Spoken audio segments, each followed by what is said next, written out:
إن الحمد لله نحمده ونستعينه ونستغفره ونعوذ بالله من شرور أنفسنا وسيئات أعمالنا من يهده الله فلا مضل له ومن يضلل فلا هادي له وأشهد أن لا إله إلا الله وحده لا شريك له وأشهد أن محمدا عبده ورسوله. أعوذ بالله من الشيطان الرجيم. يا أيها الذين آمنوا اتقوا الله حق تقاته ولا تموتن إلا وأنتم مسلمون. يا أيها الناس اتقوا ربكم الذي خلقكم من نفس واحدة وخلق منها زوجها وبث منهما رجالا كثيرا ونساء واتقوا الله الذي تساءلون به والأرحام إن الله كان عليكم رقيبا. أما بعد فإن خير الحديث كتاب الله وخير الهدي هدي محمد صلى الله عليه وآله وسلم وشر الأمور محدثاتها وكل محدثة بدعة وكل بدعة ضلالة وكل ضلالة في النار. ആദരണീയരായ വിശ്വാസികളെ, വിശ്വാസിനികളെ, അല്ലാഹു സുബ്ഹാനഹു വ തആലയുടെ കൽപ്പനകളും നിയമനിർദ്ദേശങ്ങളും പാലിച്ചുകൊണ്ട് ജീവിതം നയിക്കണമെന്ന് എന്നെയും നിങ്ങൾ ഓരോരുത്തരെയും ഉണർത്തുകയാണ്, ഓർമ്മപ്പെടുത്തുകയാണ്. അല്ലാഹു സുബ്ഹാനഹു വ തആല നമുക്ക് തൗഫീഖ് നൽകി അനുഗ്രഹിക്കുമാറാവട്ടെ. നമുക്കറിയാം, കടന്നുപോയിക്കൊണ്ടിരിക്കുന്ന മാസങ്ങൾ അല്ലാഹു സുബ്ഹാനഹു വ തആല പവിത്രമാണ് എന്ന് പരിചയപ്പെടുത്തിയ മാസങ്ങളാണ്. അതിൽ തന്നെ തൊട്ടടുത്ത 3 മാസങ്ങളിലെ രണ്ടാമത്തെ മാസമാണ് ദുൽഖഅദ കഴിഞ്ഞ് ദുൽഹിജ്ജ കഴിഞ്ഞ് ദുൽഹിജ്ജയിലാണ് നാം ഇപ്പോൾ ഉള്ളത്. വളരെ കുറഞ്ഞ ദിവസങ്ങൾ കഴിഞ്ഞാൽ കടന്നു വരാനിരിക്കുന്നത് മുഹറം മാസമാണ്. റസൂൽ കരീം സല്ലല്ലാഹു അലൈഹി വസല്ലം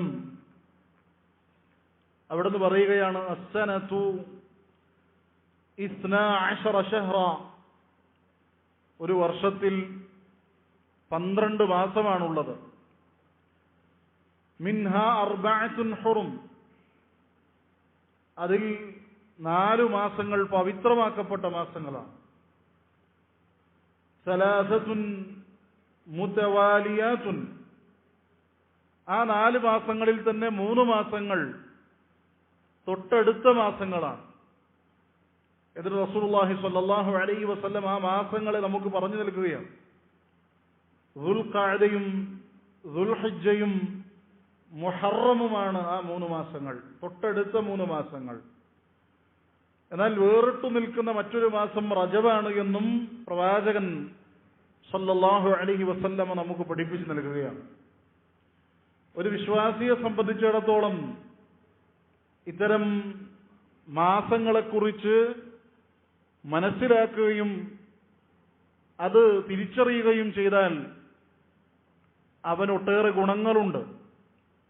മാത്രമല്ല, നമ്മളുടെ നാടുകളിൽ നിലനിൽക്കുന്ന മാസങ്ങൾ, വർഷങ്ങൾ പലപ്പോഴും നമുക്ക് അത്തരത്തിലുള്ള ഇംഗ്ലീഷ് മാസങ്ങളെ സംബന്ധിച്ചും വർഷങ്ങളെ സംബന്ധിച്ചുമൊക്കെ കൃത്യമായ കാഴ്ചപ്പാടും അറിവുമൊക്കെ ഉണ്ട് എങ്കിലും അറബി മാസത്തെ സംബന്ധിച്ച് നമുക്ക് പലപ്പോഴും അറിവില്ല, അല്ലെങ്കിൽ അതിനെ സംബന്ധിച്ച് കൃത്യമായി നമ്മൾ ഓർക്കാറില്ല എന്നതാണ് വസ്തുത.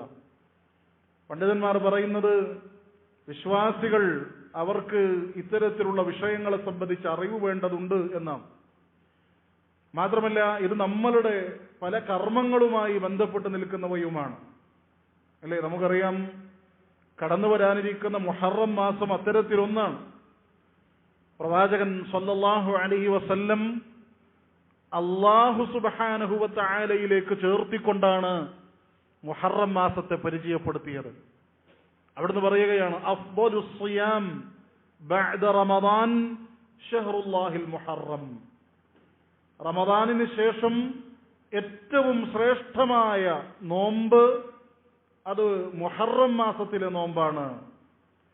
അങ്ങനെ പറയുമ്പോൾ പ്രവാചകൻ അവിടെ പ്രയോഗിച്ചത് ഷഹ്റുല്ലാ എന്നാണ്, അള്ളാഹുവിന്റെ മാസമെന്നാണ്. നോക്കുക, അള്ളാഹു സുബ്ഹാനഹു വ തആലയിലേക്ക് ഒരു മാസത്തെ പ്രവാചകൻ ചേർത്തി പറയുകയാണ്. അപ്പോൾ തന്നെ നമുക്കതിന്റെ വലുപ്പവും അതിന്റെ ശ്രേഷ്ഠതയും നമുക്ക് തിരിച്ചറിയാൻ സാധിക്കും. അങ്ങനെ പ്രവാചകൻ അതിനെ ചേർത്തി പറഞ്ഞിട്ടുണ്ട് എങ്കിൽ എന്തൊക്കെയോ സവിശേഷതകൾ, പ്രത്യേകതകൾ ആ മാസത്തിനുണ്ട് എന്നാണ് നാം മനസ്സിലാക്കേണ്ടത്. അതുകൊണ്ട് തന്നെ സഹോദരന്മാരെ, നാം ആ മാസവുമായി ബന്ധപ്പെട്ട് ഇസ്ലാം എന്ത് പറയുന്നു, എന്ത് പഠിപ്പിക്കുന്നു, നമ്മളുടെ ആരാധനകളിൽ എന്തെങ്കിലും തരത്തിലുള്ള വ്യത്യാസങ്ങൾ, മാറ്റങ്ങൾ, നമ്മളുടെ കർമ്മങ്ങളിൽ എന്തെങ്കിലും തരത്തിലുള്ള വ്യത്യാസങ്ങൾ, മാറ്റങ്ങൾ നമ്മൾ ആ മാസവുമായി ബന്ധപ്പെട്ട് കൊണ്ടുവരേണ്ടതുണ്ടോ, നമ്മൾ അറിഞ്ഞിരിക്കേണ്ടതുണ്ട്, പഠിക്കേണ്ടതുണ്ട്. മാത്രമല്ല അല്ലാഹു സുബ്ഹാനഹു വ തആല വിശുദ്ധ ഖുർആനിലൂടെ ഈ മാസങ്ങളെ സംബന്ധിച്ച് പ്രതിപാദിച്ചതിന് ശേഷം റബ്ബ് പറയുന്ന ഒരു പ്രയോഗം, ഫലാ തസ്ലിമൂ ഫീഹിന്ന അൻഫുസകും. ഈ മാസങ്ങളിൽ നിങ്ങൾ സ്വന്തത്തോട് അക്രമം പ്രവർത്തിക്കാൻ പാടില്ല എന്നാണ്. കണ്ടോ, പ്രത്യേകമായി റബ്ബ് എടുത്തു പറയുകയാണ്, ഈ മാസങ്ങളിൽ നിങ്ങൾ സ്വന്തത്തോട് അക്രമം പ്രവർത്തിക്കാൻ പാടില്ല. സ്വന്തത്തോട് അക്രമം പ്രവർത്തിക്കുക എന്ന് പറഞ്ഞാൽ ഞാനും നിങ്ങളുമൊക്കെ ചെയ്യുന്ന തെറ്റുകുറ്റങ്ങൾ, അത് നമ്മോട് തന്നെ ചെയ്യുന്ന അതിക്രമങ്ങളാണ്, തെറ്റുകുറ്റങ്ങളാണ്. അതിന്റെ പാപഭാരം നിമിത്തം ഏൽക്കേണ്ടി വരുന്ന പ്രയാസങ്ങൾ, നാളെ പരലോകത്ത് നാം നേരിടേണ്ടി വരുന്ന ബുദ്ധിമുട്ടുകൾ, അത് എനിക്കു തന്നെയാണ് എന്ന് നമ്മൾ തിരിച്ചറിയേണ്ടതുണ്ട്. അതുകൊണ്ട് സ്വന്തത്തോട് അക്രമം പ്രവർത്തിക്കുക എന്നത് ഈ മാസത്തിലേറെ ഗൗരവമുണ്ട്. അതുകൊണ്ടാണ് മഹാനായ ഖതാദ റഹിമഹുല്ലാ അദ്ദേഹം പറയുകയാണ്, فإن الظلم في الأشهر الحرم أعظم خطيئة ووزرا. ഈ മാസങ്ങളിൽ അഥവാ പവിത്രമാക്കപ്പെട്ട ഈ മാസങ്ങളിൽ നാം ചെയ്യുന്ന തെറ്റുകുറ്റങ്ങൾ, പാപങ്ങൾ, അത് മറ്റിതര മാസത്തേക്കാൾ മിന ദുൽമി ഫീമാ സിവാഹുമാ, മറ്റിതര മാസത്തേക്കാൾ ഗൗരവപ്പെട്ടതാണ്, ഗുരുതരമാണ് എന്ന് അദ്ദേഹം സൂചിപ്പിക്കുകയാണ്. വഇൻ കാന ദുൽമു അലാ കുല്ലി ഹാലിൻ അദീമ. ശരിയാണ്, തെറ്റുകുറ്റങ്ങൾ എന്നുള്ളത് ഏതവസ്ഥയിൽ നമ്മൾ ചെയ്യാൻ പാടില്ലാത്തതാണ്. തെറ്റ് അത് ഇന്ന മാസമെന്നോ ഇന്ന മാസത്തിൻ്റെത് എന്നോ വ്യത്യാസമില്ല. അത് ഏതൊരു സമയത്തും നമ്മൾ തെറ്റ് ചെയ്യാൻ പാടില്ല. പക്ഷേ ഈ മാസങ്ങളിൽ നാം ചെയ്യുന്ന തെറ്റ് മറ്റിതര മാസത്തേക്കാൾ കൂടുതൽ ഗൗരവമേറിയതാണ്. കാരണം എന്താണ്? അദ്ദേഹം തുടർന്ന് പറയുകയാണ്, വലാകിന്നല്ലാഹ യുഅസ്സിമു മിൻ അംരിഹി മാ യശാ. കാരണം റബ്ബ് ഉദ്ദേശിക്കുന്നത് റബ്ബ് എന്ത് ചെയ്യുന്നു? അതിന് വലുപ്പം നൽകുന്നു, മഹത്വം നൽകുന്നു. അപ്പൊ റബ്ബ് മഹത്വപ്പെടുത്തിയ, റബ്ബ് പ്രാധാന്യം നൽകിയ ഒന്ന് എന്റെയും നിങ്ങളുടെയും അടുക്കൽ അപ്രധാനമായി തീർന്നാൽ, അതിന് വലിയ പ്രാധാന്യമൊന്നുമില്ലാതായി കഴിഞ്ഞാൽ, സഹോദരന്മാരെ, അത് ഏറെ ഗൗരവമേറിയ വിഷയമാണ്. ആ മാസങ്ങളിൽ നാം ചെയ്യുന്ന തെറ്റുകുറ്റങ്ങൾ മറ്റിതര മാസത്തേക്കാൾ ഗൗരവമേറിയതാണ്. അതുകൊണ്ട് നമ്മൾ തിരിച്ചറിയേണ്ടതുണ്ട്, ഒരു നിലക്കുമുള്ള തെറ്റുകുറ്റങ്ങൾ അത് നമ്മളുടെ വിശ്വാസ വിഷയങ്ങളുമായി ബന്ധപ്പെട്ടതാണ് എങ്കിൽ അതിന്റെ ഗൗരവം വളരെയേറെ വർദ്ധിക്കും. അല്ലാഹുവല്ലാത്തവരെ വിളിച്ചു പ്രാർത്ഥിക്കുന്നതോ അതല്ലാത്ത നിലക്ക് റബ്ബിനല്ലാതെ ഏതെങ്കിലും നിലക്കുള്ള ആരാധനകളോ വഴിപാടുകളോ സമർപ്പിക്കുക എന്നതോ ആണ് എങ്കിൽ അത് നമുക്കറിയാം, അത് ഏത് സമയത്തും ഗൗരവമുള്ളതാണ്, അത് ഈ സമയത്തും പാടില്ലാത്തതാണ്. അതുപോലെ തന്നെ ബിദ്അത്തുകൾ, ഖബായിറുകൾ, വൻപാപങ്ങൾ, ചെറുപാപങ്ങൾ, ഇതൊക്കെ കഴിവിന്റെ പരമാവധി നമ്മൾ വിട്ടുനിൽക്കുക, അതിനെ സംബന്ധിച്ച് പഠിക്കുക എന്നത് വിശ്വാസികളായ നമ്മെ സംബന്ധിച്ചിടത്തോളം നിർബന്ധമാണ്. അല്ലെ? നമ്മുടെ നാട്ടിൽ ഈ ഒരു കാലയളവിൽ അഥവാ മുഹറം പ്രവേശിച്ചു കഴിഞ്ഞാൽ ചില ആളുകളെ സംബന്ധിച്ചിടത്തോളം പ്രത്യേകമായ ചില അനാചാരങ്ങൾ ആളുകൾക്കിടയിൽ പ്രചരിക്കപ്പെട്ടിട്ടുണ്ട്. അതെന്താ? മുഹറത്തിന്റെ ആദ്യ 10 ദിവസങ്ങൾ അവലക്ഷണത്തിന്റെ നഹ്സിന്റെ ദിവസങ്ങളാണ് എന്നാണ് പലരും മനസ്സിലാക്കി വെച്ചിരിക്കുന്നത്. ഇത്തരം വിശ്വാസമുള്ള ആളുകൾ അവരിറക്കുന്ന കലണ്ടറുകളിൽ നമുക്കിത് പ്രത്യേകമായി രേഖപ്പെടുത്തി വെച്ചത് കാണാൻ സാധിക്കും. 1 മുതൽ 10 വരെയുള്ള ദിവസങ്ങളിൽ പ്രത്യേകമായി നല്ല ശുഭകരമായ കാര്യങ്ങളിൽ ഏർപ്പെടുക എന്നുള്ളത് ഒഴിവാക്കേണ്ടതാണ് എന്നാണ് ഈ ആളുകളൊക്കെ പറഞ്ഞ് ജനങ്ങളെ വിശ്വസിപ്പിച്ചു വെച്ചിരിക്കുന്നത്. ഒരു നല്ല ഏതെങ്കിലും തരത്തിലുള്ള സംരംഭം തുടങ്ങുക, ഒരു കച്ചവടം, ഏതെങ്കിലും ഒരു ഷോപ്പ് തുടങ്ങുക, അതല്ലെങ്കിൽ വീട് കൂടുക, കല്യാണം നടത്തുക, ഇതൊക്കെ ഈ 10 ദിവസങ്ങളിൽ ഒഴിവാക്കപ്പെടേണ്ടതാണ് എന്നാണ്, ഈ നഹ്സിന്റെ ദിവസങ്ങളാണ് എന്ന് ഇവർ പറഞ്ഞു പ്രചരിപ്പിക്കുന്നതിന്റെ കാര്യമായി നമ്മൾ മനസ്സിലാക്കേണ്ടത്. സഹോദരന്മാരെ, ഇതൊന്നും ഒരിക്കലും ദീനുൽ ഇസ്ലാമിൽ പഠിപ്പിക്കപ്പെട്ട പറഞ്ഞ് ദീനുൽ ഇസ്ലാമിൽ പരിചയപ്പെടുത്തപ്പെട്ട ഒരു പ്രവർത്തനമായി നമുക്ക് കാണാൻ സാധിക്കുകയില്ല. മറിച്ച് ഇത് എവിടെ നിന്ന് കടന്നു വന്നു? ഇത് യഥാർത്ഥത്തിൽ ജൂതന്മാരിൽ നിന്ന് അവരുടെ വിശ്വാസത്തിന്റെ ഭാഗമായി അവർ പറയുകയും പഠിപ്പിക്കുകയും ചെയ്യുന്ന കാര്യമാണ്. ആ ജൂതന്മാരായ ആളുകളുടെ വിശ്വാസത്തിൽ നിന്ന് ഷിയാക്കൾ കടമെടുക്കുകയും അവരിൽ നിന്ന് മുസ്ലിംങ്ങളിലേക്ക് ഇത് പ്രചരിപ്പിക്കുകയും ചെയ്തു എന്നതാണ് നമ്മൾ തിരിച്ചറിയേണ്ടത്. എന്തിനേറെ, ഇന്ന് ഇത് പ്രവർത്തിക്കുന്ന, ഇത്തരത്തിലുള്ള വിശ്വാസങ്ങൾ വെച്ചു പുലർത്തുന്ന മുസ്ലിമീങ്ങളായിട്ടുള്ള ആളുകൾ പോലും അവരൊക്കെ അംഗീകരിക്കുന്ന, അവരൊക്കെ ഇവർ പണ്ഡിതന്മാരാണ് എന്ന് പറയുകയും അവരിൽ നിന്ന് പഠിക്കുകയും ചെയ്യുന്ന വലിയ മുൻകഴിഞ്ഞു പോയിട്ടുള്ള പണ്ഡിതന്മാർ എന്നിവർ പരിചയപ്പെടുത്തുന്നവർ പോലും ഈ വിശ്വാസവുമായി ബന്ധപ്പെട്ടവരെന്താ പറയുന്നത്? ഇബ്നു ഹജർ അൽ ഹൈതമി അദ്ദേഹം പറയുകയാണ്, ഇന്നഹാ മിൻ സുന്നത്തിൽ യഹൂദ്. ഇവർ ഈ നഹ്സിന്റെ ദിവസമായി കാണുന്ന ഈ പ്രക്രിയ, ഈ പ്രവർത്തനം, ഈ ചര്യ, അത് യഥാർത്ഥത്തിൽ യഹൂദികളുടെ പ്രവർത്തനമാണ്. ലാ മിൻ ഹദിയിൽ മുസ്ലിമീൻ, അത് മുസ്ലിമീങ്ങളുടെ പ്രവർത്തനമല്ല. അൽ മുതവക്കിലീന അലാ ഖാലിഖിഹിം വബാരിഇഹിം. എങ്ങനെയുള്ള മുസ്ലിമീങ്ങൾ? അല്ലാഹു സുബ്ഹാനഹു വ തആലയിൽ ഭരമേൽപ്പിച്ചുകൊണ്ട് റബ്ബിൽ വിശ്വസിച്ചുകൊണ്ട് ജീവിക്കുന്ന യഥാർത്ഥ മുസ്ലിമീങ്ങളുടെ പ്രവർത്തനങ്ങളിൽ പെട്ടതല്ല ഇത്. മറിച്ച് ഇത് ജൂതന്മാരായിട്ടുള്ള ആളുകളുടെ പ്രവർത്തനമാണ്. അവരിൽ നിന്ന് ഇത് ഷിയാക്കൾ ഏറ്റെടുക്കുകയും അവരിൽ നിന്ന് ഇത് മുസ്ലിമീങ്ങളായിട്ടുള്ള ആളുകളിലേക്ക് കടന്നു വരികയും ചെയ്ത ഒരു പ്രവർത്തനമാണ് എന്ന് പണ്ഡിതന്മാർ ഈ വിഷയവുമായി ബന്ധപ്പെട്ട് പറഞ്ഞു നൽകുകയാണ്. അതുകൊണ്ട് നമ്മൾ തിരിച്ചറിയുക, പലപ്പോഴും ഈ വിശ്വാസങ്ങൾ അറിഞ്ഞോ അറിയാതെയോ നമ്മളുടെയൊക്കെ ജീവിതത്തിലേക്ക്, നമ്മളുടെ കുടുംബത്തിലേക്ക്, നാം ഇടപെടുന്ന ആളുകളിലേക്കൊക്കെ ഇത് കടന്നു വരികയും പല നന്മ നിറഞ്ഞ കാര്യങ്ങളും ശുഭകരമായ കാര്യങ്ങളുമൊക്കെ മാറ്റിവെക്കുന്നതിന് ഇതൊക്കെ തടസ്സം നിൽക്കുന്നതും ചെയ്യുന്നത് കാണാൻ സാധിക്കും. യഥാർത്ഥത്തിൽ വിശ്വാസികളെ സംബന്ധിച്ചിടത്തോളം സഹോദരന്മാരെ, അവരുടെ നിലപാടെന്താണ്? വിശുദ്ധ ഖുർആൻ പറയുന്നു, ഖുൽ ലൻ യുസീബനാ ഇല്ലാ മാ കതബല്ലാഹു ലനാ. നമ്മളെ യാതൊന്നും ബാധിക്കുകയില്ല എന്റെ റബ്ബ് നിശ്ചയിച്ചതല്ലാതെ. റബ്ബ് സുബ്ഹാനഹു വ തആല എന്റെ വിഷയത്തിൽ എന്തൊക്കെ രേഖപ്പെടുത്തിയിട്ടുണ്ടോ അതല്ലാതെ വേറൊന്നും എന്നെ ബാധിക്കുകയില്ല, വേറൊന്നും എന്നെ സ്വാധീനിക്കുകയില്ല, വേറൊന്നും എന്നെ ഏതെങ്കിലും നിലക്ക് എനിക്ക് കുഴപ്പമുണ്ടാക്കുകയില്ല. കാരണം ഹുവ മൗലാന, ആ റബ്ബാണ് നമ്മളുടെ മൗല, അവനാണ് നമ്മളുടെ സംരക്ഷണം ഏറ്റെടുത്തിട്ടുള്ളത്. അതുകൊണ്ട് ഫൽയതവക്കലിൽ മുഅ്മിനൂൻ, വിശ്വാസികൾ ആ റബ്ബിൽ ഭരമേൽപ്പിച്ചു കൊള്ളട്ടെ. നമ്മളുടെ കാര്യങ്ങളൊക്കെ ഏൽപ്പിക്കേണ്ടത് ആ റബ്ബിനെയാണ്. അതല്ലാതെ ഏതെങ്കിലും നിലക്ക് റബ്ബല്ലാത്തവരിലേക്ക് ഭരമേൽപ്പിക്കുക എന്നത് വിശ്വാസികളെ സംബന്ധിച്ചിടത്തോളം പാടില്ലാത്തതാണ്. അല്ലെ? ദീർഘദൂര യാത്രകളൊക്കെ പോകുമ്പോ വീട് പൂട്ടിയിട്ട് അല്ലാഹുവല്ലാത്ത ആളുകൾക്ക് ഭരമേൽപ്പിച്ചു കൊണ്ട് പോകുന്ന ആളുകളെ കാണാൻ സാധിക്കും. ഒരിക്കലും വിശ്വാസികൾ അങ്ങനെയല്ല. മറിച്ച് വിശ്വാസികൾ റബ്ബിൽ മാത്രം ഭരമേൽപ്പിച്ചുകൊണ്ട് ജീവിക്കുന്ന ആളുകളാണ്. അങ്ങനെ ഭരമേൽപ്പിച്ചു കൊള്ളട്ടെ എന്ന് വിശുദ്ധ ഖുർആനിലൂടെ റബ്ബ് സുബ്ഹാനഹു വ തആല പറഞ്ഞു നൽകുകയാണ്. അതുകൊണ്ട് സഹോദരന്മാരെ, ഇത്തരം വിശ്വാസങ്ങളെ സംബന്ധിച്ച് നമ്മൾ അറിഞ്ഞിരിക്കേണ്ടതുണ്ട്, നമ്മൾ പഠിച്ചിരിക്കേണ്ടതുണ്ട്. അതാണ് വിശുദ്ധ ഖുർആൻ പറഞ്ഞത്, സുമ്മ ജഅൽനാക അലാ ശരീഅത്തിൻ മിനൽ അംർ. പ്രവാചകരെ, താങ്കൾക്ക് നാം ഈ ശരീഅത്തിനെ നിശ്ചയിച്ചു നൽകി, ദീനുൽ ഇസ്ലാമിന്റെ ശരീഅത്തുകളെ താങ്കൾക്ക് നാം നിശ്ചയിച്ചു നൽകി. ഫത്തബിഅഹാ, താങ്കൾ അതിനെയാണ് പിന്തുടരേണ്ടത്. ആ ശരീഅത്തിന്റെ നിയമങ്ങളെയാണ് താങ്കൾ പിന്തുടരേണ്ടത്.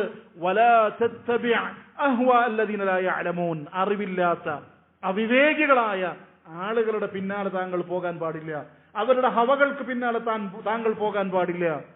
നമ്മൾ ആളുകൾക്കിടയിൽ പ്രചരിപ്പിക്കപ്പെടുന്ന എന്ത് വിശ്വാസവും അത് നാം ഏറ്റെടുക്കുക എന്നുള്ളത് പാടില്ല. മറിച്ച് ദീനുൽ ഇസ്ലാം കൃത്യമായി നമുക്ക് പഠിപ്പിച്ചു നൽകുന്നുണ്ട് എന്തായിരിക്കണം നമ്മളുടെ വിശ്വാസമെന്ന്. അതിനെ പിന്തുടർന്നല്ലാതെ നമ്മളെ സംബന്ധിച്ചിടത്തോളം നമ്മളുടെ വിശ്വാസങ്ങളെ ക്രമീകരിക്കാൻ പാടില്ല എന്ന് നമ്മൾ മനസ്സിലാക്കുക. അതോടൊപ്പം തന്നെ സഹോദരന്മാരെ, ഈ ഒരു മാസം സൽക്കർമ്മങ്ങൾ വർദ്ധിപ്പിക്കാനുള്ള മാസമാണ് എന്ന് വിശുദ്ധ ഖുർആനും ഹദീസുകളും ഒക്കെ നമുക്ക് പറഞ്ഞു നൽകുന്നുണ്ട്. റസൂലുള്ളാഹി സ്വല്ലല്ലാഹു അലൈഹി വസല്ലം അവിടുന്ന് പഠിപ്പിച്ച ഹദീസ് നമ്മൾ നേരത്തെ സൂചിപ്പിച്ചു. പ്രവാചകൻ പറഞ്ഞു, അഫ്ദലു സിയാമി ബഅദ റമദാൻ, റമദാനിന് ശേഷം നോമ്പുകൾ നിർവഹിക്കുന്നതിൽ ഏറ്റവും ശ്രേഷ്ഠമായ മാസം അത് ഷഹ്റുല്ലാഹിൽ മുഹറം, അല്ലാഹു സുബ്ഹാനഹു വ തആലയുടെ മാസമായ മുഹറം മാസമാണ്. കണ്ടോ? അപ്പൊ ഈ മാസത്തിൽ നമുക്ക് ചെയ്യാൻ സൽക്കർമ്മങ്ങളുണ്ട്. ബിദ്അത്തുകളിലേക്ക് നമ്മുടെ മനസ്സുകൾ ചാഞ്ചാടി പോകേണ്ടതില്ല, തിന്മകളിലേക്ക് പോകേണ്ടതില്ല. സൽക്കർമ്മങ്ങളിലാണ് നമ്മളുടെ മനസ്സുകൾ ക്രമീകരിക്കേണ്ടത്. അതിൽ തന്നെ ഏറ്റവും പ്രധാനപ്പെട്ട ഒരു സുന്നത്താണ് റസൂൽ കരീം സല്ലല്ലാഹു അലൈഹി വസല്ലം അതിന്റെ പ്രാധാന്യം നമുക്ക് പറഞ്ഞു നൽകുന്നു. സിയാമു യൗമി ആശൂറ, മുഹറം 10ന്റെ നോമ്പ് എന്നുള്ളത്, ആശൂറയിന്റെ നോമ്പ് എന്നുള്ളത് പ്രവാചകൻ പറയുകയാണ്. അതിന്റെ പ്രതിഫലം എന്താണ്? ഇന്നി അഹ്തസിബു അലല്ലാഹി അൻ യുകഫിറ അസ്സനത അല്ലതി ഖബ്ല, കഴിഞ്ഞുപോയ ഒരു വർഷത്തെ പാപങ്ങൾ റബ്ബ് അത് മുഖേന പുറത്തു തരുമെന്നാണ് ഞാൻ വിചാരിക്കുന്നത്. റസൂലുള്ളാഹി സ്വല്ലല്ലാഹു അലൈഹി വസല്ലം പറയുകയാണ്. അപ്പൊ നമ്മളുടെ കഴിഞ്ഞുപോയ ഒരു വർഷത്തെ പാപങ്ങൾ, ചെറുപാപങ്ങൾ പുറത്തു നൽകണമെന്ന് നമ്മൾ ആഗ്രഹിക്കുന്നുണ്ടോ? അല്ലേ സഹോദരന്മാർ, നമ്മുടെയൊക്കെ ജീവിതത്തിൽ നമ്മളുടെ കണ്ണുകൾ കൊണ്ട്, നമ്മളുടെ കാതുകൾ കൊണ്ട്, നമ്മളുടെ നാവ് കൊണ്ട്, കൈ കൊണ്ട്, കാലുകൊണ്ട് നമ്മൾ എത്രയൊക്കെ ചെറിയ ചെറിയ പാപങ്ങൾ ചെയ്തു കൂട്ടിയിട്ടുണ്ടായിരിക്കും. അതൊക്കെ റബ്ബ് പുറത്തു തരണമെന്ന് നമ്മൾ ആഗ്രഹിക്കുന്നില്ലേ? എങ്കിൽ ഈ നോമ്പ് നമ്മളുടെ മനസ്സിൽ നമ്മൾ കൊണ്ടുവരേണ്ടതുണ്ട്. അത് നിർബന്ധ ബുദ്ധിയാ ഞാൻ നിർവഹിക്കുമെന്ന് നമ്മൾ തീർച്ചപ്പെടുത്തേണ്ടതുണ്ട്. നമ്മുടെ മുൻകഴിഞ്ഞ ആ ഒരു വർഷത്തെ പാപം റബ്ബ് സുബ്ഹാനഹു വ തആല അത് മുഖേന പുറത്തു നൽകുമെന്നാണ്. യഥാർത്ഥത്തിൽ റസൂലുള്ളാഹി സ്വല്ലല്ലാഹു അലൈഹി വസല്ലം ഇത് മക്കയിൽ വെച്ചു തന്നെ ഈ നോമ്പ് നിർവഹിച്ചിരുന്നു എന്ന് ഹദീസുകളിൽ കാണാൻ സാധിക്കും. മഹദി ആയിഷ റളിയല്ലാഹു അൻഹ അവർ പറയുകയാണ്, കാന ആശൂറ യൗമൻ തസൂമുഹു ഖുറൈശുൻ ഫിൽ ജാഹിലിയ്യ, പ്രവാചകൻ സല്ലല്ലാഹു അലൈഹി വസല്ലം മക്കയിൽ താമസിച്ചിരുന്ന കാലഘട്ടത്തിൽ ഖുറൈശികൾ ജാഹിലിയ കാലഘട്ടത്തിൽ അവർ ഈ നോമ്പ് നോറ്റിരുന്നു. ഈ 10 മുഹറം 10ന്റെ നോമ്പ് നോറ്റിരുന്നു. വകാന നബിയ്യു സല്ലല്ലാഹു അലൈഹി വസല്ലം യസൂമുഹു, പ്രവാചകനും ഈ നോമ്പ് അന്ന് മക്കയിൽ വെച്ച് നോറ്റിരുന്നു. എന്നിട്ടോ പ്രവാചകൻ സല്ലല്ലാഹു അലൈഹി വസല്ലം ഫലമ്മ ഖദിമൽ മദീന, പ്രവാചകൻ മദീനയിലേക്ക് കടന്നു വരുമ്പോ സ്വാമഹു വഅമറ ബിസിയാമിഹി, നമുക്കൊക്കെ കേട്ടിട്ടുണ്ടായ ഒരു സംഭവമായിരിക്കും. യഹൂദികളായിട്ടുള്ള ആളുകൾ ആ നോമ്പ് നോൽക്കുന്നത് പ്രവാചകന്റെ ശ്രദ്ധയിൽപ്പെട്ടു. അങ്ങനെ യഹൂദികളായ ആളുകൾ നോൽക്കുന്ന ആ നോമ്പിനെ സംബന്ധിച്ച് പ്രവാചകൻ ചോദിക്കുകയാണ്, ഇവിടെ എന്താ ഇങ്ങനെ നോമ്പ് നോൽക്കാൻ കാരണം എന്താണ് ഈ ദിവസം എന്ന് ചോദിച്ചപ്പോ ഹദീസുകളിൽ കാണാം പ്രവാചകൻ സല്ലല്ലാഹു അലൈഹി വസല്ലമയോട് പറയപ്പെട്ടു എന്നാണ്, ഹാദാ യൗമുൻ അസീമുൻ അൻജല്ലാഹു ഫീഹി മൂസ വഖൗമ, മൂസയെയും അദ്ദേഹത്തിന്റെ സമുദായത്തെയും അല്ലാഹു സുബ്ഹാനഹു വ തആല രക്ഷപ്പെടുത്തിയ, ഫിർഔനിൽ നിന്ന് രക്ഷപ്പെടുത്തിയ ദിവസമാണത് എന്ന് പ്രവാചകൻ അറിയിക്കപ്പെടുകയാണ്.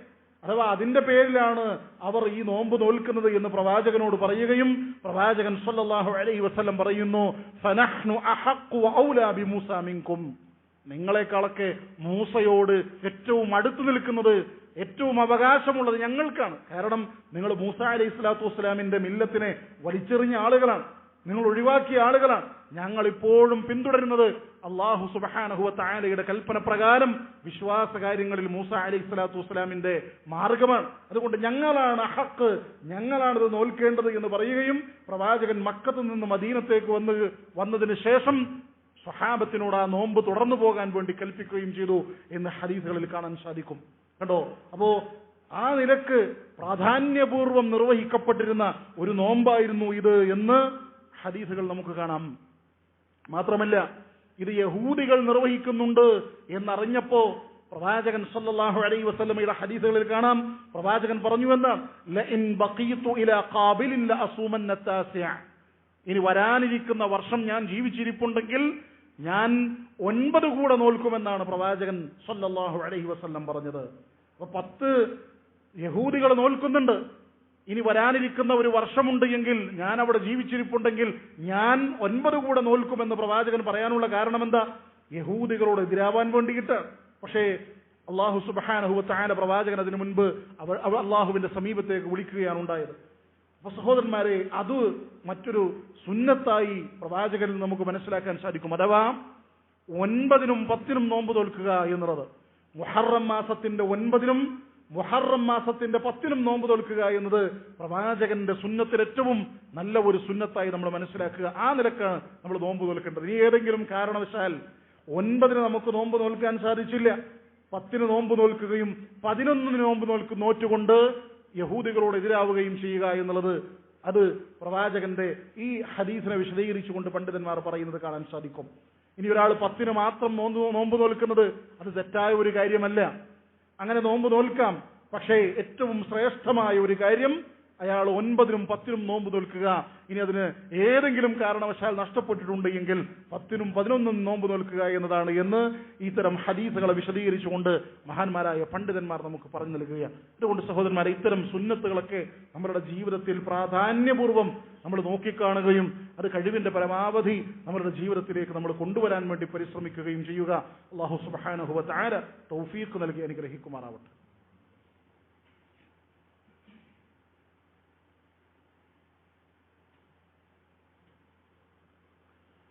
الحمد لله الذي هدانا لهذا وما كنا لنهتدي لولا أن هدانا الله وعلى آله وصحبه أجمعين أما بعد. സഹോദരന്മാരെ, മുസ്ലിമീങ്ങളായ നമ്മെ സംബന്ധിച്ചിടത്തോളം മുഹറം മാസം എന്നുള്ളത് ഒരു പുതുവർഷമാണ്. ദുൽഹിജ്ജ കഴിഞ്ഞ് ഒരു പുതിയ വർഷത്തിലേക്ക് കാലെടുത്തു വെക്കുന്ന സമയമാണ് യഥാർത്ഥത്തിൽ ഈ ഒരു സന്ദർഭം. നമുക്കറിയാം, അവിശ്വാസികളായ ആളുകൾ പലപ്പോഴും ഇത്തരം പുതുവർഷങ്ങളിൽ ആഘോഷങ്ങൾ സൃഷ്ടിക്കുകയും അങ്ങനെ ആഘോഷങ്ങളിൽ പങ്കെടുക്കുകയും ഒക്കെ ചെയ്യുന്നത് നമുക്ക് കാണാൻ സാധിക്കാറുണ്ട്. യഥാർത്ഥത്തിൽ അങ്ങനെ ഒരു ചര്യ വിശ്വാസികളെ സംബന്ധിച്ചിടത്തോളം പഠിപ്പിക്കപ്പെട്ടിട്ടില്ല. എന്നാൽ നല്ലൊരു ആലോചന ഈ ഒരു സന്ദർഭത്തിൽ നല്ലതാണ് എന്നത് നമ്മൾ തിരിച്ചറിയേണ്ടതുണ്ട്. എന്റെയും നിങ്ങളുടെയും ഒക്കെ ആയുസ്സിൽ നിന്ന് ഒരു വർഷം പിന്നിട്ടിരിക്കുന്നു. നമുക്കൊക്കെ റബ്ബ് സുബ്ഹാനഹു വ തആല ഈ ദുനിയാവിൽ ജീവിക്കുന്നതിന് നിശ്ചയിച്ചിട്ടുള്ള വർഷങ്ങളിൽ നിന്നൊരു വർഷമാണ് കടന്നുപോയിരിക്കുന്നത്. അഥവാ എന്നിൽ നിന്നു തന്നെ ഒന്ന് നഷ്ടപ്പെട്ടു പോയിരിക്കുന്നു എന്നുള്ളതാണ് പണ്ഡിതന്മാരുടെ വാക്കുകളിലൂടെ നമുക്ക് മനസ്സിലാക്കാൻ സാധിക്കുന്നത്. അതുകൊണ്ടാണ് മഹാനായ ഹസൻ റളിയല്ലാഹു റഹിമഹുല്ല അദ്ദേഹത്തിൽ നിന്ന് ഉദ്ധരിക്കപ്പെട്ടത് കാണാൻ സാധിക്കും. ഇബ്ന ആദം ഇന്നമാ അൻത അയ്യാം, അല്ലയോ ആദം സന്തതി, നീ എന്ന് പറഞ്ഞാൽ കുറച്ച് ദിവസങ്ങളാണ്, അല്ലേ? ഞാനും നിങ്ങളും ഒക്കെ പറഞ്ഞാൽ കുറച്ച് ദിവസങ്ങളാണ്. നമ്മൾ എത്ര ദിവസം ഇവിടെ താമസിക്കുന്നോ അത്രയും ദിവസമാണ് ഞാനും നിങ്ങളുമൊക്കെ. അതുകൊണ്ട് കുല്ലമാ ദഹബ യൗമുൻ ദഹബ ബഅ്ദുക്, നിനക്ക് രേഖപ്പെടുത്തിയ ദിവസങ്ങൾ, അല്ലെ? ഒരു മനുഷ്യനെന്ന് പറഞ്ഞാൽ അയാൾ 10 വർഷം ജീവിച്ചിരിക്കുന്നുണ്ട്, അല്ലെങ്കിൽ 50 വർഷം ജീവിച്ചിരിക്കുന്നുണ്ട് എങ്കിൽ ആ 50 വർഷമാണ് ആ മനുഷ്യൻ. ആ 50 വർഷത്തിൽ നിന്ന് എത്ര ദിവസം നിന്നിൽ നിന്ന് പോയോ, അത് 50 വർഷം കടന്നുപോയോ, അത് നിന്നിൽ നിന്നാണ് കടന്നുപോയിക്കൊണ്ടിരിക്കുന്നത്. എന്റെയും നിങ്ങളുടെയും ഒക്കെ ജീവിതത്തിൽ നിന്ന് രേഖപ്പെടുത്തപ്പെട്ട ഒരു വിഹിതം ഇതാ കടന്നുപോയിരിക്കുകയാണ്. ഒരു തിരിച്ചറിവിന്റെ, ഒരു പുനരാലോചനയുടെ ഒരു സമയമായി നമുക്ക് വേണമെങ്കിൽ ഇത് കണക്കാക്കാം എന്നുള്ളതാണ്. അതുകൊണ്ട് നമ്മൾ ചിന്തിക്കുക, കഴിഞ്ഞുപോയ ദിവസങ്ങൾ, മാസങ്ങൾ, വർഷങ്ങൾ എനിക്കെന്തു നേടി നൽകി എന്നത് ചിന്തിപ്പിക്കേണ്ട ഒരു സമയമായി നമുക്ക് വേണമെങ്കിൽ ഇതിനെ പരിഗണിക്കാം. സഹോദരന്മാരെ, അതുകൊണ്ട് തിരിച്ചറിവിൻ്റെതാവട്ടെ യഥാർത്ഥത്തിൽ ഇത്തരത്തിലുള്ള സമയങ്ങൾ, സന്ദർഭങ്ങൾ എന്ന് നമ്മൾ മനസ്സിലാക്കുക. അല്ലാഹു സുബ്ഹാനഹു വ തആലയെ ഭയപ്പെടുക, നല്ല രൂപത്തിൽ സൽക്കർമ്മങ്ങൾ വർദ്ധിപ്പിക്കാൻ നാം പരിശ്രമിക്കേണ്ടതുണ്ട്. ഹസൻ ബസറി റഹിമഹുല്ലാ തന്നെ പറയുന്നതായി കാണാൻ സാധിക്കും. അദ്ദേഹം പറയുകയാണ്, അദ്ദുനിയ സലാസത്തു അയ്യാം, ദുനിയാവ് എന്ന് പറഞ്ഞാൽ 3 ദിവസങ്ങൾ മാത്രമാണ്. 3 ദിവസങ്ങൾ മാത്രമാണ് ദുനിയാവ് എന്ന് പറഞ്ഞാൽ. എന്നതിന് ശേഷം അദ്ദേഹം പറയുന്നു അമ്മൽ അംസ് ഫഖദ് ദഹബ ബിമാ ഫീഹി. അല്ലേ, ഇന്നലെ എന്ന് പറഞ്ഞാൽ അത് കടന്നുപോയി. ദുനിയാവ് എന്ന് പറഞ്ഞാൽ ഇന്നലെയാണ്. അതിൽപ്പെട്ട 3 ദിവസങ്ങളിൽ ഒന്ന് ഇന്നലെയാണ്. അത് കടന്നുപോയി. അതിനെ മടക്കി കൊണ്ടുവരാനോ തിരിച്ചു കൊണ്ടുവരാനോ ഞാനെന്നല്ല ലോകത്തിലെ എത്ര വലിയ ശക്തികൾ ശ്രമിച്ചാലും സാധിക്കുകയില്ല. അത് കഴിഞ്ഞുപോയി, അത് കടന്നുപോയി. വഅമ്മാ ഗദൻ, എന്നാൽ നാളെയൊന്നു കടന്നു വരാനിരിക്കുന്ന ഒന്നുണ്ട്. ലഅല്ലക ലാ തുദ്രികുഹു, നാളെ ചിലപ്പോൾ കടന്നു വന്നേക്കാം, പക്ഷേ നീ അത് പ്രാപിക്കണമെന്നില്ല. ആ നാളെ എന്ന ദിവസത്തിൽ നീ ഉണ്ടായിരിക്കണമെന്നില്ല. അപ്പൊ യഥാർത്ഥത്തിൽ അവശേഷിക്കുന്നത് എന്ത് മാത്രമാണ്? അമ്മൽ യൗം, ഇന്ന് മാത്രമാണ്. കാരണം ഇന്ന് ഞാൻ ജീവിച്ചിരിപ്പുണ്ട്. അദ്ദേഹം പറയുന്നു അതുകൊണ്ട് ഫഅമൽ ഫീഹി, നീ അതിൽ സൽക്കർമ്മങ്ങൾ പ്രവർത്തിക്കുക. അതുകൊണ്ട് സഹോദരന്മാരെ, നമുക്ക് അവശേഷിക്കുന്നത് ഇന്ന് മാത്രമാണ് എന്ന തിരിച്ചറിവോടുകൂടെ പരമാവധി സൽക്കർമ്മങ്ങളിൽ ഏർപ്പെടാൻ വേണ്ടി നമ്മൾ പരിശ്രമിക്കുക. അല്ലാഹു സുബ്ഹാനഹു വ തആല എനിക്കും നിങ്ങൾക്കും അതിന് തൗഫീഖ് നൽകി അനുഗ്രഹിക്കുമാറാവട്ടെ. നാം ചെയ്ത ചെറുതും വലുതുമായ മുഴുവൻ തെറ്റുകുറ്റങ്ങളും അല്ലാഹു സുബ്ഹാനഹു വ തആല പുറത്തു മാപ്പാക്കി നൽകി അനുഗ്രഹിക്കുമാറാവട്ടെ. നാം ചെയ്ത മുഴുവൻ സൽക്കർമ്മങ്ങളും അല്ലാഹു സുബ്ഹാനഹു വ തആല കബൂൽ ചെയ്ത് അനുഗ്രഹിക്കുമാറാവട്ടെ. ശാരീരികവും മാനസികവും സാമ്പത്തികവുമായൊക്കെ പ്രയാസപ്പെടുന്ന നമ്മളുടെ സഹോദരി സഹോദരന്മാർ അല്ലാഹു സുബ്ഹാനഹു വ തആല അവരുടെ ശാരീരിക ബുദ്ധിമുട്ടുകൾ ആശ്വാസം പകർന്ന് അനുഗ്രഹിക്കുമാറാവട്ടെ. സാമ്പത്തികമായ കടബാധ്യതകളും മറ്റുമൊക്കെ അല്ലാഹു സുബ്ഹാനഹു വ തആല ദൂരീകരിച്ചു കൊടുത്ത് അനുഗ്രഹിക്കുമാറാവട്ടെ. പല ടെൻഷനുകളും സ്ട്രെസ്സുകളും ഒക്കെ അനുഭവിക്കുന്ന ധാരാളം സഹോദരി സഹോദരന്മാരുണ്ട്. അല്ലാഹു സുബ്ഹാനഹു വ തആല അവരുടെ പ്രയാസങ്ങൾ, മനപ്രയാസങ്ങൾ ദൂരീകരിച്ചു കൊടുത്ത് അനുഗ്രഹിക്കുമാറാവട്ടെ. ലോകത്തിന്റെ വ്യത്യസ്തമായ ഭാഗങ്ങളിൽ പ്രയാസങ്ങൾ അനുഭവിക്കുന്ന മുസ്ലിം സഹോദരി സഹോദരന്മാർക്ക് അല്ലാഹു സുബ്ഹാനഹു വ തആല ആശ്വാസം പകർന്ന് അനുഗ്രഹിക്കുമാറാവട്ടെ.